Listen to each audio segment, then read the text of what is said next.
Hello, BookTube. I thought we'd take another tour through the books in Entertainment Weekly.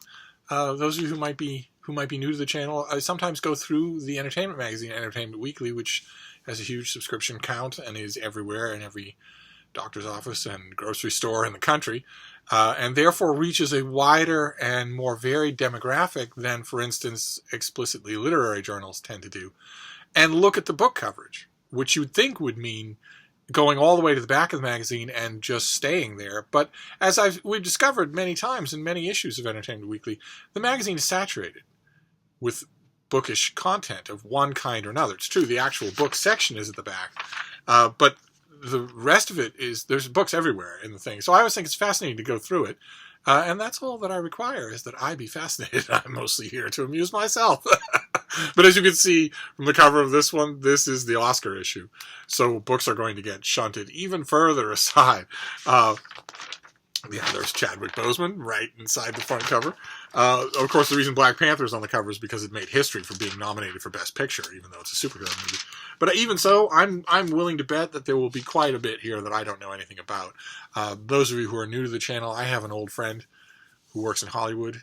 She's worked there forever. In fact, a long, long time ago, 30 years ago almost, she strongly advised that I join her, that I pack up my Beagle and move out to the West Coast. She said, you write clean, readable copy. You are reliably funny off your cuff, which not everybody is. We have professional joke writers who will labor to be funny. You've never met less funny and more boring and laborious people when you meet them in person. They come up with the jokes that audiences then laugh at, and they do it by getting blood to come out of their eyes. Whereas in ordinary conversation, off the top of your head, you can be quite funny on a regular basis. And you're also personable. So everybody that you meet is going to want to work with you. So you should come out here. The 20th Century Fox will pay for you to move out here. And they'll set you up in an apartment, and we'll figure out something. And I turned her down. But she sends me screeners. And those are the only new movies that I actually see. I don't actually go to the movie theater and pay $20 to hear someone's cell phone conversation. So I imagine there's going to be quite a bit here that I don't know. But every issue starts off with the must list, which usually includes books. Just must things that you must see or hear or watch. Like one of them here is a novel by Steph Post called Miraculum. I don't know it at all. But there's bound to be another. Yeah, okay. One of their book editors, David Canfield, writes up The Far Field, which is Madhuri Vijay's debut novel about a young woman who, because she's a character in a novel, decides to go to war-torn Kashmir, chasing after a figure from her childhood. It's not a thing that any real person would do. But the book, I thought, was really well done. Even so. If I remember, I'll leave a link to my review down below. I wonder if he likes it. The book becomes a layered examination of pressing Indian political conflicts. But Shalini, that's the main character, Shalini's wounded narration, her wistful, nostalgic anguish, still pulses through most intensely, lending the novel the feel of a sorrowful family epic. Here is a singular, stunning story of mother and daughter, a loving, broken bond so strong that it touches, changes, and hurts countless lives beyond theirs. Okay, I agree with some of that. Certainly, the book had more of an effect on me than I thought it would, because on the surface it looks so programmatic. I didn't, questing after someone, you just know what's going to happen. You can write the thing from the start, and instead, it moved me quite a bit. It was extremely powerfully done. Can't wait to see what this author keeps doing. I hope she writes for the rest of her life. Okay, then we get to there's an article about the Netflix series You, which is based on a book that sold really well by Carolyn Kneps. Carolyn Kepnes, her book You. The series stars Penn Badgley as a bookstore owner and stalker. And he was in Gossip Girl, and he was in a bunch of stuff before that. He has what the industry calls TV money, so he never needs to worry about money. And I honestly don't understand how this guy gets work. I really don't. I mean, he's pint-sized. He's like 4 feet tall. He's a 10-pack-a-day tobacco addict. He's probably extremely personable. And probably, for all I know, a worry-free professional. That alone probably gets him work. But he has no talent. None whatsoever. He has no talent. You might like him on the screen, but you do not believe him for a minute. Just go to Netflix next time you're idly thumbing around on Netflix and watch just the first episode of You and see if you believe him in the role of either a stalker or a bookstore owner. He's not believable in any way. Yet he keeps getting work. And not just work, but high-profile work. It must be that he's likable. That must be it. Just as simple as that.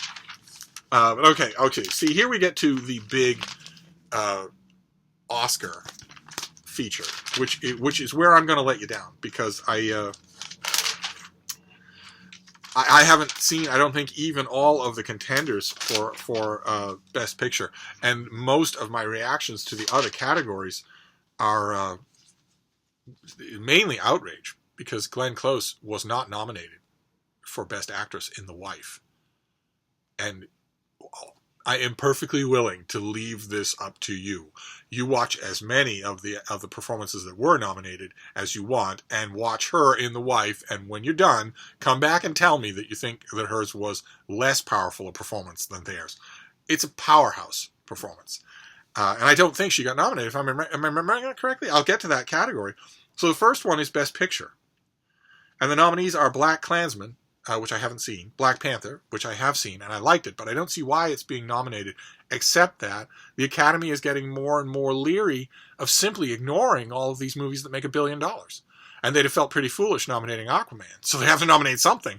I didn't notice, aside from Michael B. Jordan's performance as Eric Killmonger in Black Panther, I did not notice anything that warrants a Best Picture nomination. All the usual nominations that superhero movies get, absolutely.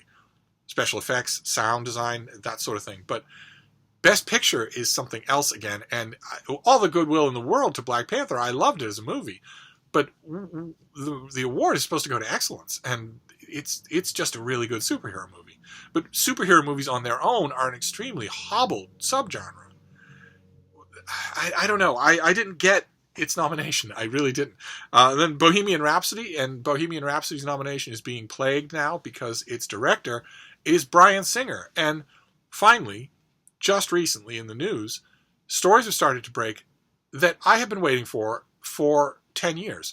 And certainly I've been waiting for them since the whole Me Too movement started, wondering what on earth could keep Bryan Singer so bulletproof when he is more guilty of sexual predation than anyone in Hollywood. How on earth is this guy just skating scot-free? And it doesn't look like that's going to continue. It looks like that is... if Kevin Spacey can be made totally persona non grata, actually removed from a movie in which he had already been filmed, for a tenth the number of accusations floating around, I don't get it. I'll be curious to see what the year 2019 does to Bryan Singer as a working professional.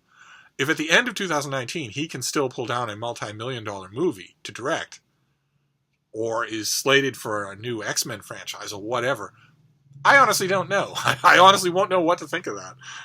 But I saw Bohemian Rhapsody, and it was unrecognizable. The stuff, I think I mentioned it on this channel before, the stuff that we love Queen for, the stuff that we love Freddie Mercury for, all the things that we love them for, were the things that were surgically removed from the movie. So there's nothing else at all. There's this rock band who starts off small, they look sort of freaky, they start to pack auditoriums, and then their leader has health problems. but all of the stuff, all of the actual stuff that we love about their incredibly wonderful subversive songs, you feel, when you listen to a Queen song, you feel like you are in on a joke, absent from the movie. And all the stuff we love about Freddie Mercury, completely iconoclastic. The minute he was given freedom, he stopped kowtowing to anybody's idea of who he should be. That's absent from the movie. Completely absent. So it got nominated, but I don't really understand why, except that maybe a lot of the Academy, most of the members of the Academy are over 200 years old, each.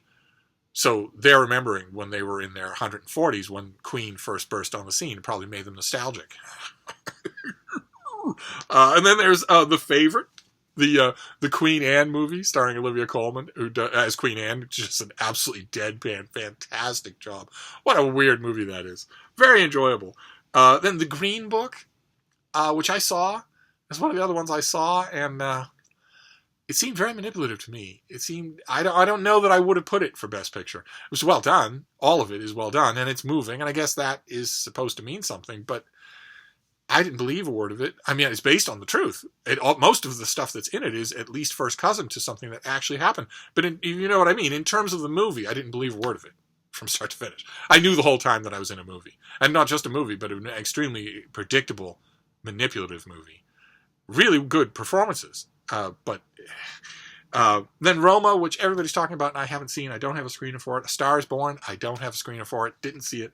And Vice, the most controversial inclusion on the list. Nobody seems to think that Black Panther's inclusion is controversial.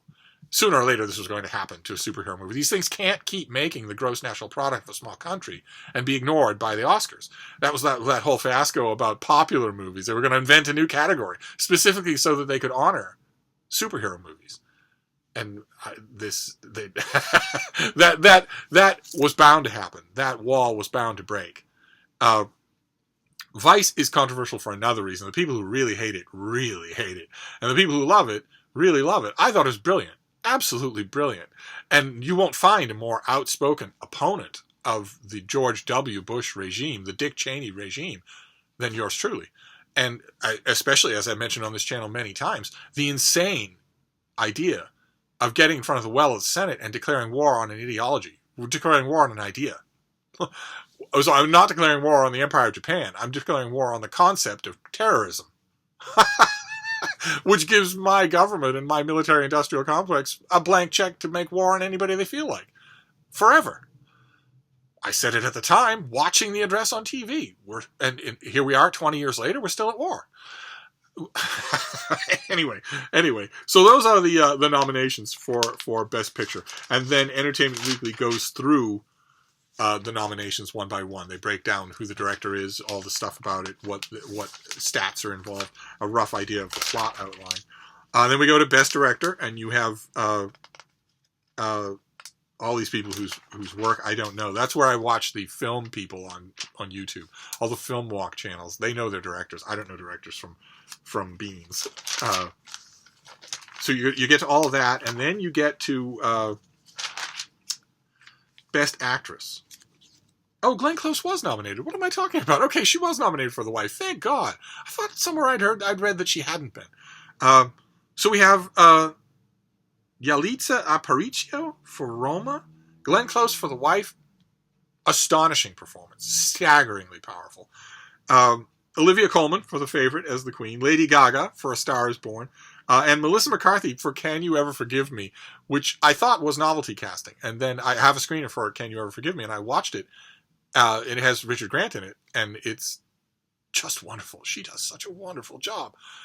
It was the first time where I thought, okay, Melissa McCarthy is pure gold for comedy. She can bank a comedy movie. You can drape a comedy movie around her and know that it will be funny. You know that you will enjoy yourself. And watching Can You Ever Forgive Me, I thought, okay, well, she has a second act to her career. That's not comedy. Comic timing. Absolutely perfect comic timing, but not necessarily funny stuff. What a movie. What a movie.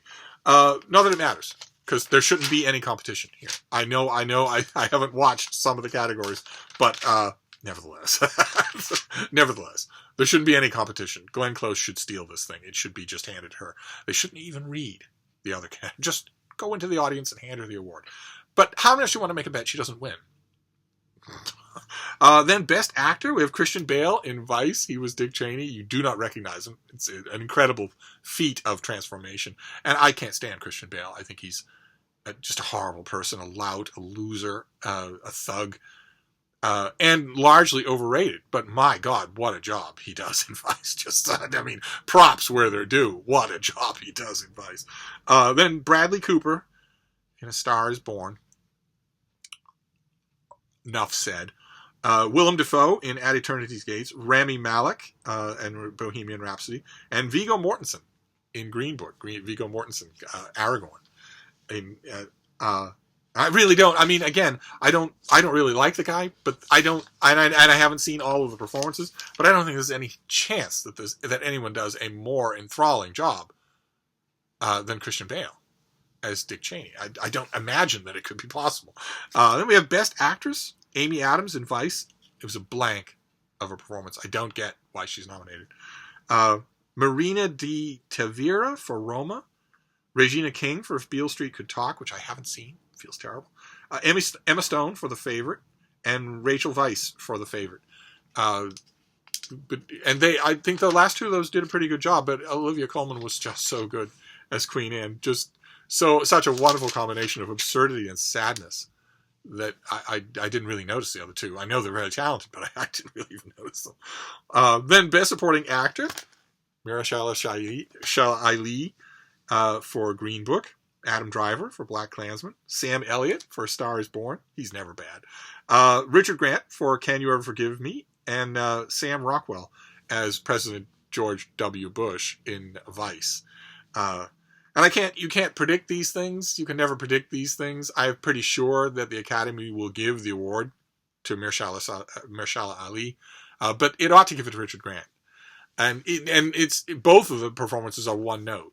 On the list here that I have seen, the best acting is Sam Rockwell in Vice. But it doesn't matter because even there, all of these supporting, the three supporting roles that I've seen here are one-dimensional. They're really well done. Don't knock one-dimensional role until you try it. It's not easy to do one dimension really good, and all of them are. But even Mahershala Ali's character, the concert pianist, is one note. No pun intended. He is a one-dimensional character. He's a saint until he has to be agonized, and the two scenes where he is agonized betray the actor's limits, not his strengths. So I honestly don't know how to call this one. A part of me wants to hope that Vice sweeps a lot of these things, but it won't, because the Academy's already getting blowback for even paying attention to this thing. Because there are people out there, including some movie critics, who appear to be dumb enough to think that Vice is a celebration of the neocons and George W. Bush, and especially Dick Cheney. I don't know where these people... I don't know what movie they were seeing. It's not. But anyway. So that's it. That does it for the Oscar special. And then we move on to the categories in the back of the magazine. And you've got movies and TV and music. And then way in the back of the loading dock, you've got the books, because nobody likes books. Because we're all hated and despised. We're hated and despised. We're losers. So we go past, we got movies and TV, the big feature on Alan Alda. Then What to Watch. More and more What to Watch. Oh, including a big thing for the Puppy Bowl. Oh, I trust you will all be rooting for the miniature schnauzer. Just assume that is the case. More and more TV, then music, which Steve doesn't know at all. Not at all. But sooner or later, if we go back far enough, we are going to get books. There we go. And look at that. David Canfield again. He's one of their poobahs for the book section, I guess, because it's him and Leah Greenblatt who do a lot of the work. And he takes on Marlon James's Black Record Red Wolf. Marlon James wrote an enormous fantasy epic called Black Leopard Red Wolf, and I just recently read it, and it's weird, powerful in long stretches, powerful, and in long stretches incredibly eloquent, which I wasn't expecting. I didn't really see the eloquence in A Brief History of Seven Killings that everybody else was commenting on.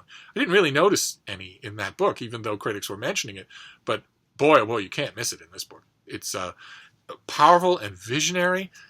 I had my qualms with it, of course. I think sometimes it gets distracted, and this author is, I imagine, pretty powerful in the editing process. He probably didn't get pruned much. So the distracted parts sort of stayed. And also, you're going to see this coming. I'm not. When it comes to fiction, especially my beloved science fiction and fantasy, I make no pretenses to being any kind of deep-diving and nuanced reader. I know what I want. It's what most of you want, and it's what most readers of Entertainment Weekly want. I love eloquence. I absolutely love nuanced and well-drawn three-dimensional characters, but I want the whole thing to hang together. To start with, before I go any further, I'm not granting any author enough authority to dispense with a coherent plot, coherent world building if it's science fiction or fantasy. And that was the weak spot of the book as I was reading it, is that I don't think it was hammered together as well as it could have been. But then again, it's the first book in a trilogy. So all of that might be intentional. I wouldn't put that, but this author is blindingly intelligent. So all of that might be intentional. It might just be that I need to read the whole thing. I'm perfectly willing to do that. But what does David Canfield say about it? He and I often agree in the oddest ways.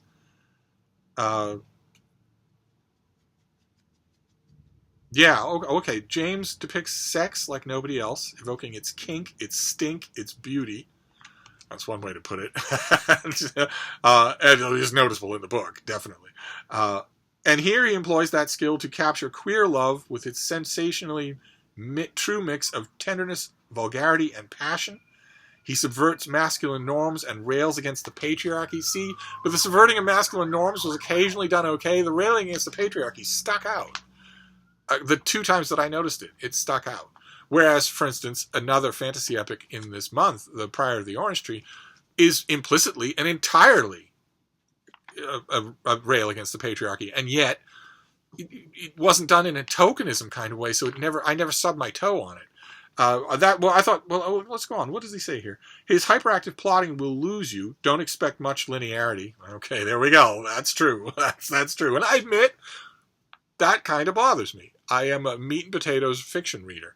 I can perfectly happy to put it aside, though. And I have had, even last year, I've had non-linear and jumbled novels knock my socks off. And large chunks of this book did. Huge chunks of it did. So, but that's absolutely true. Don't expect linearity.